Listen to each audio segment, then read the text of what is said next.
నమస్తే. ఆంధ్రప్రదేశ్ రాష్ట్రంలో ఏం జరుగుతోంది? ఇటీవల వరుస దాడులు, హత్యా ప్రయత్నాలు జరుగుతూ ఉన్నాయి కదా. ప్రధానంగా అమరావతి సమీపంలోని రాష్ట్ర రాజధాని పక్కనే ఉన్నటువంటి గుంటూరు జిల్లాలో తెనాలి ప్రాంతంలోని దుగ్గిరాల పోలీస్ స్టేషన్ పరిధిలో దాదాపుగా 24 గంటలు గడుస్తూ ఉన్నా కూడా ఒక కేసుకు సంబంధించి పోలీసులు ఆ స్థానిక ఎస్ఐ గారు ఎందుకు ఎఫ్ఐఆర్ నమోదు చేయలేదు? ఈ వార్త అన్ని పేపర్లలోనూ టీవీల్లోనూ వచ్చినప్పటికీ కూడా జిల్లా ఎస్పీ గారు నోటీసులో ఉందా లేదో తెలియదు. బాధితుల వెర్షన్ అయితే ఖచ్చితంగా ఎస్పీ గారి మీద చెప్తున్నారు.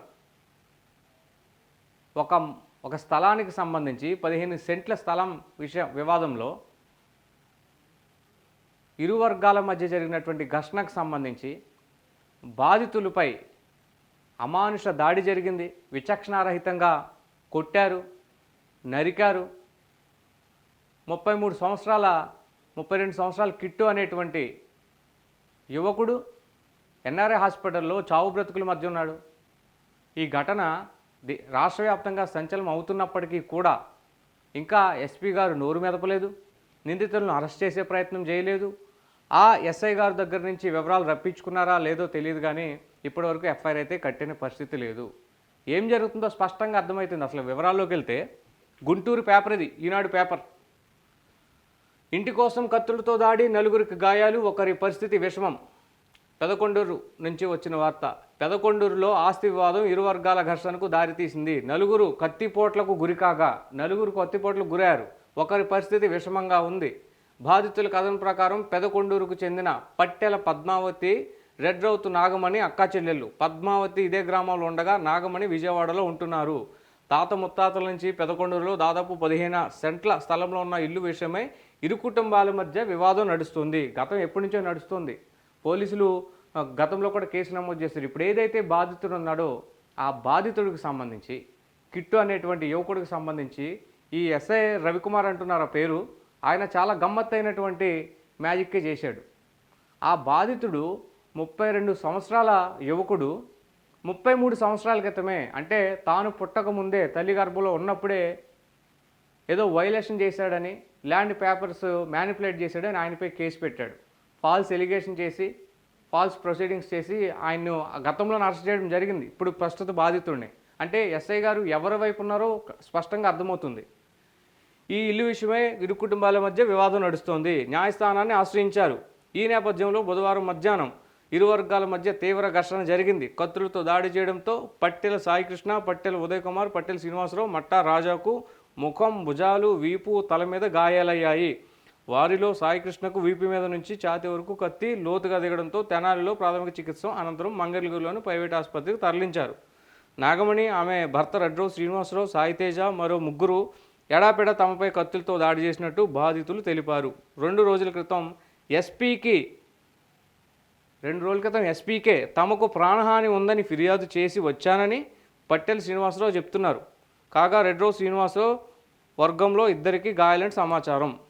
పోలీసులు కేసు నమోదు చేసి దర్యాప్తు చేసినారు. కేసు నమోదు మాత్రమే చేశారు, దర్యాప్తు చేయట్లా.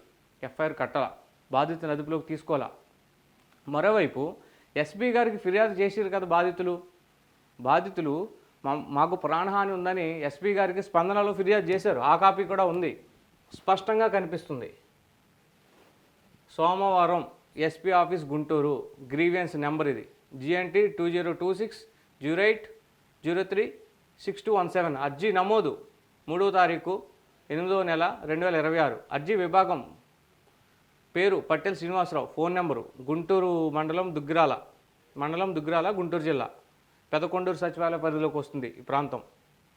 అయితే SHO Duggirala, station house office దుగ్గిరాలకు ఇది మరి 20 రోజుల్లోపు పరిష్కరించాలని కూడా ఇవ్వడం జరిగింది.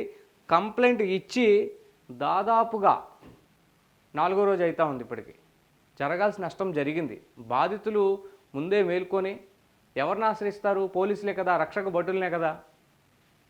32 సంవత్సరాల వయసులోనే 32 సంవత్సరాల వయసు ఉన్నటువంటి యువకుడు 33 ఏళ్ల క్రితమే ఫ్రాడ్ చేశాడని కేసు నమోదు చేసిన ఎస్ఐ గారు మరి ఇప్పుడు ఇంకేం చర్యలు తీసుకుంటాడు? చూడండి, బాధితులకు సంబంధించి ఏ విధంగా గాయాలయ్యాయి అనేది చూడండి. ఇదిగోండి, తలకి కట్లు, భుజం వీపుల మీద గాయాలు.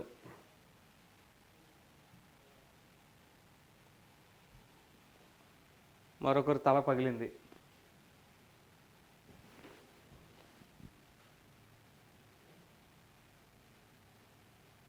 తలలు పగిలినాయి. వీళ్ళంతా కూడా ట్రీట్మెంట్ తీపించుకున్నారు. ఎస్పీ గారికి కంప్లైంట్ ఇవ్వడం జరిగింది.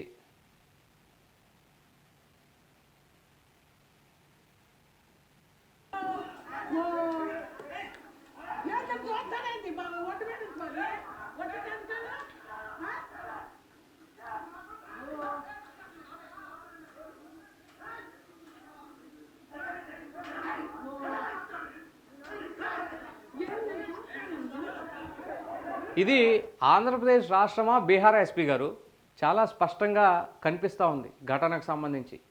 ఆ బాధితులు గతంలోనే అరెస్ట్ కాబడ్డారు, గతంలోనే తప్పుడు కేసు నమోదు చేశారు. దాదాపుగా చాలా సంవత్సరాల నుంచి ఈ కేసు నడుస్తూ ఉంది. కోర్టు ఇన్వెన్షన్ ఇచ్చింది. అంటే ఎవరైతే నిందితులు ఉన్నారో వాళ్లను ఈ ప్రాపర్టీ దగ్గరికి వెళ్ళొద్దని కోర్టు గైడ్లైన్స్ ఇచ్చింది. అంతకుముందే అక్రమ్ అరెస్టు జరిగింది. ఎస్పీ గారు చాలా సీనియర్ అధికారి, సిన్సియర్ ఆఫీసరు.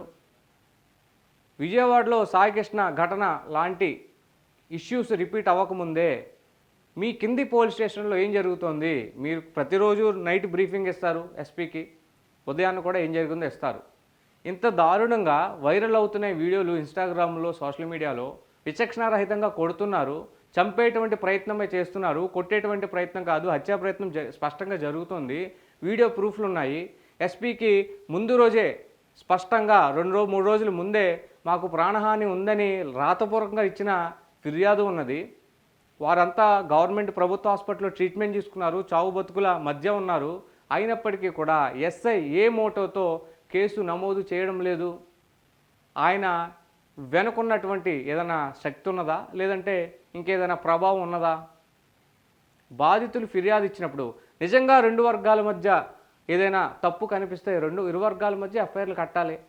ఘటన జరిగి 24 గంటలు దాటిపోతుంది, ఇప్పటికీ ఎఫ్ఐఆర్ నమోదు చేయకపోవడం.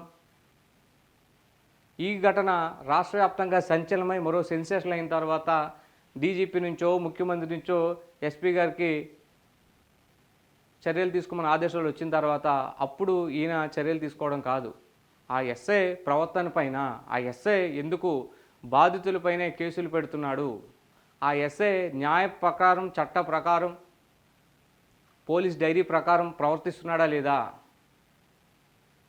32 సంవత్సరాల వ్యక్తి 33 సంవత్సరాల క్రితం అన్యాయం చేసినట్లు ఏ విధమైనటువంటి సాక్ష్యాలు ఏమైనా క్రియేట్ చేశారా? న్యాయస్థానంలో ఈ కేసు నడుస్తున్నప్పటికీ కూడా ప్రస్తుత నిందితులు అంత విచక్షణారహితంగా ఏ ధైర్యంతో వాళ్ళు బాధితుల మీదకి వెళ్ళి చంపేందుకు ప్రయత్నం చేస్తున్నారు? ఆ ఒక మనిషిని చంపేస్తే కనుక ఈ కేసుకు సంబంధించి ఇంకెలాంటి అడ్డు ఉండదు. కాబట్టి ఆ ధనార్జన కోసం, ఆ డబ్బు కోసం, ఆస్తి కోసం కొంతమంది వ్యక్తులు చేస్తున్నటువంటి ఈ దుర్మార్గమైనటువంటి కార్యక్రమానికి పోలీస్ డిపార్ట్మెంట్ నుంచి ఎస్ఐ ఎందుకు సహకరిస్తున్నట్టు ఇవన్నీ నిగ్గు తేల్చాలి. ఈ వ్యవహారాలన్నిపై కూడా ఎస్పీ సమగ్రమైనటువంటి దర్యాప్తు జరపాలి. ఈ వ్యవహారం ఇప్పటికే సోషల్ మీడియాకు కానీ చేరుకుంది. ఈ వీడియోలన్నీ వైరల్ అవుతున్నాయి. బాధితుల తరపున కూడా న్యాయవాదులు కేసు పుటప్ చేస్తున్నారు. వారు కూడా బలంగా పోరాడే ప్రయత్నం చేస్తున్నారు. ఈ బాధితులకు సంబంధించి అన్ని వివరాలు సేకరిస్తున్నారు. సో ఈ ఘటన చినికి గాలివానగా మారకముందే బాధితుల పక్షాన పోలీసులు ఉంటున్నారు అనేటువంటి ఆలోచన ప్రజలకు రాకముందే ఇది బీహార్ రాష్ట్రమా, ఆంధ్రప్రదేశ్ అది కూడా అర్థం కావట్లేదు.